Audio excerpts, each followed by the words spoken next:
here. So I'm basically doing my course in HICM on Certified Wealth Management course.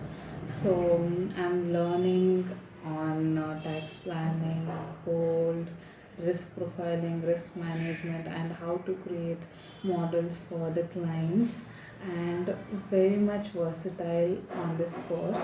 So, and talking about the teaching, I have gained a lot of knowledge, and the teachers here are very patient and they'll clear all your doubts, and very clearly, slowly and steadily they teach you.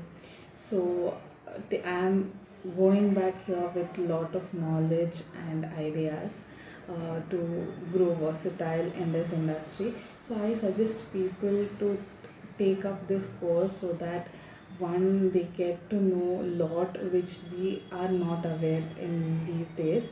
So, and lot of help on what they want to do in future.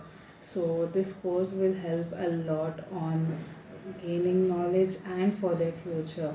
So yeah, thank you.